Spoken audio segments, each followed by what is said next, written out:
Yay! Give thanks and praise, everybody. Welcome back to the Slick Dissident Shared Learning Experience. I had a comment that I want to address in my channel.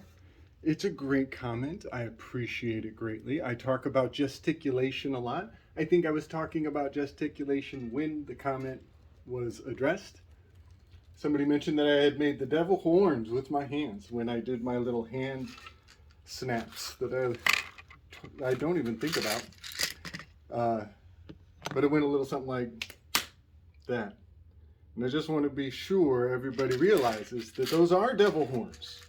You're so right. Those are actually the shape of the little mosquito that I play. This little vampiric looshing instrument.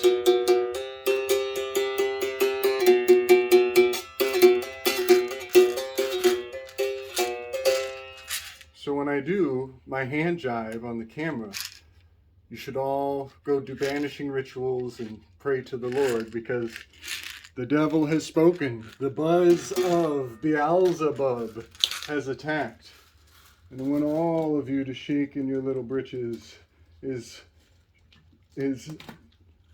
fearfully as you care to, because this projection of the devil was so correct. That comment was more correct than I can ever say. But let's try and say how correct they were. This little mosquito, mosca, is a capoeira ceremony. This is evidencing the gymnasia of Plato's Republic, upon which academia was built.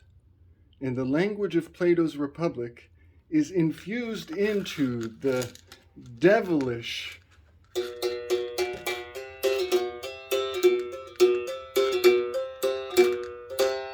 buzzing of this gadfly that is performed in the marketplace and annoys all the people around. And when they come to respond and antagonize the gadfly, they are engaged in a philosophical conundrum that how can we integrate combat, philosophy, and the soul of man? Combat, philosophy, and redemption of the soul. And I'm here to tell you that they built all of the empires on the backs of these dancing slaves, who integrated all of the secrets of Plato's Republic into their ceremonies and rites. Also, these very same devilish little demonous little characters dancing in the ball sack of this phallic mosquito, they are also the same very characters that built the buildings that became your academia that you hold in such high esteem. The Ignatius Loyalists' buildings were built by these athletes, these powerful, powerful little devils. All of them. Look at their little white sperm uniforms. So evil. What we are seeing is hierophilia. This is hierophilia. The reason why this myth has survived long enough for me to unpack it 2,000-3,000 years later is because it was sexualized, because you made it a devil. You gave it its staying power. And I'm here to reinforce that gift. I'm here to buzz your ear. I'm here to bug you about how right you are that the devil that you see is going to play to your expectation and overcome you. The devil that you see will play to your expectation and he will conquer you. So be careful how many devils you see, right? So this loyalist aspect of the number 6 and the torch of this erote, this passing of this torch of receptivity is on the lover's card in the Thoth deck, but in the old Rider-Waite deck, the torch was in the devil's card over here. This passing of the torch from one deck to the next, when you adhere the decks to the Enneagram, is another indicator that this illuminative potential is going subtle. It's actually gone subtle. That's an interesting thought. That the old Rider-Waite Smith had a lit torch, and this one is not lit. It's actually turned off. That almost implies that we're in the light of day, where the Rider-Waite was more underground. Just something to think about. So the passing of the torch, I do believe, has to do with the maturity of the erotes in your culture. At what age is it appropriate for these desires to come into a child's development? And that process, that engineering, the mechanistics of that is it's a protective treasure of culture, of a community, of a group of people who agree to see eye to eye and reflect one another in a shared space. They've been captured and industrialized. Giordano Bruno had much to do with the knowing of the engineering of these erotes that are the heart center, that make the pneumatic device that Sigmund Freud captured and turned into the subconscious. These little cherubs are carrying a fascinating torch.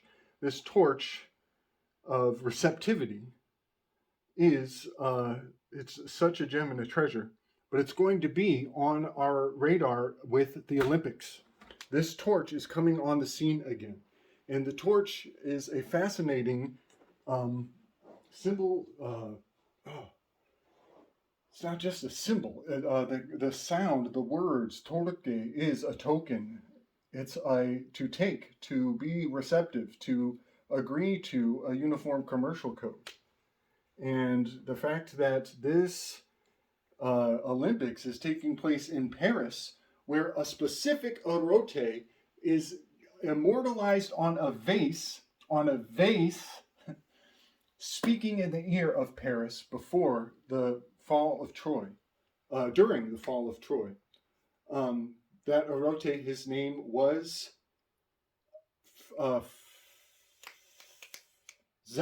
Zeal. It is the Zealot erote, which I have to tell everybody I don't have on my list. That erote is not here. So I've actually found a rogue erote out there that I need to account for in my erote pantheon. I'm sure there's an explanation. I'll get back to you on that. There might be 2 more on top of the 7 that I have discovered. They might be wartime frenzies. I don't know. We'll see how the progression goes. As chronology is all I can hope to inform the system with. So I'm working on the chronology of where these extra erotes came in. But Zeal, this zealot, seems to be a bit of an interloper, and it might have a great deal with buzzing people and using buzzwords to sound of season 2 with Loki, where Loki's running around the Messier marathons, and Owen Wilson is behind him. That is a relay race, and this passing of the torch is happening on the screen. The torch is the spike protein. This torch is the nasal swab of he who is at the place of embalming, which is the name of Anubis, who is holding the adze tool for the nose scrape that is so provocative in the hands of Carrie Mollusk up here. This torch is fascinating because in that scene where they're doing the relay race, the passing of the baton is going to be the spike protein. Friedrich Nietzsche's birthday was 7 days after the Great Disappointment. Friedrich Nietzsche was the missed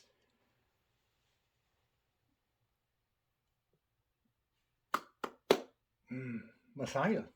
He's the missed Messiah, and he missed it by a week. Look up the Great Disappointment. You will find the Baha'i.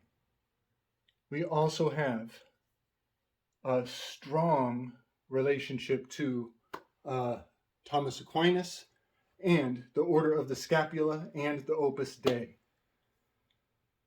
The erote who is informing Paris during the fall of Troy, his name was Zeal. The Opus Dei are Zealots. Thomas Aquinas with his broken hip story. He also, in his biography, he has the hidden loaf of bread under his robe that his dad finds. That's Socrates with Phaedrus. They're encoding, they're pantomiming the stories of the greats. And only those who have the imaginative principle to perceive the pantomiming are going to see past the letter of the law. They're going to see it. They're going to see IT, finally, because the loyalists are stuck in the print, in the linear spell of spellcraft. And I do a great amount of spell breaking, and that is how I can tell you that Thomas Aquinas is nodding to the Phaedrus with his loaf of bread under his, eroticized under his garment. And his father finds it. So that makes it even more sublimated, because of course his father wouldn't be in some sexual situation with him. So they even more deeply sublimate it by making it more and more profane. And this is why it is very much hidden under all things brown. Because the Trojan horse of Pegasus has to be brown, and only a Stoic would know that. And everybody else would giggle before they got to the deepest penetrating secrets of the fact that Giordano Bruno's birth name was Philip Bruno. Philippus Bruno. These guys are nodding to each other, and they're passing the Stoic torch. I got to get to the end here. The Stoic torch is the spike protein, is the Nietzschean birthday marker, that is the nasal swab, that the army of nihilists are not those of us who have broken the spell. The army of nihilists are those who don't see that Nietzsche's baton was being passed in the Messier marathons, that is the spike protein of Carrie Mollusk in the Carrie Magus card.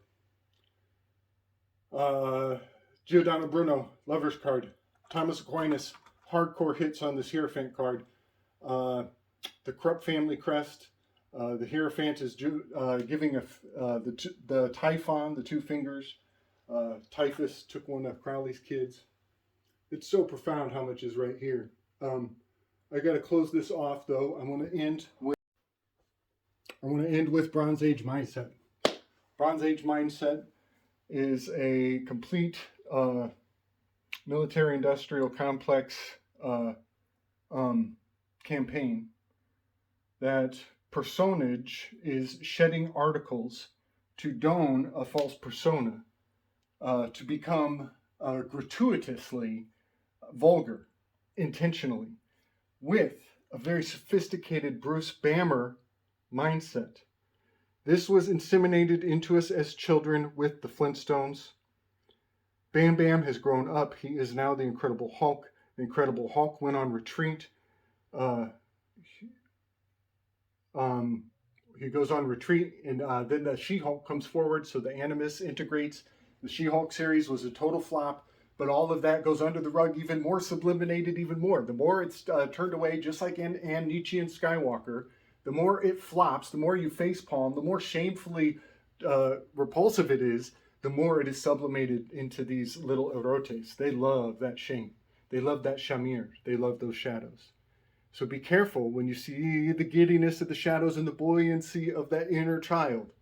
Be careful, because that is the candelabra of a bit of a minora, the minor arcana, the 56 cards of the minor arcana are laboring in those shadows.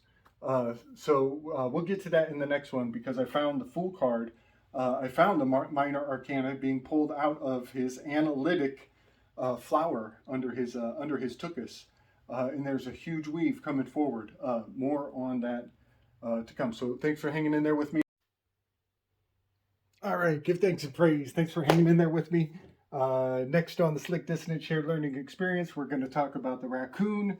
We're going to talk about the candelabra, the kinderabra, these little children speaking, your inner child. The candelabra of the pedophilia, these little children that you've had strapped down for so long. We're going to set them all free and have a little soiree. All right, big up.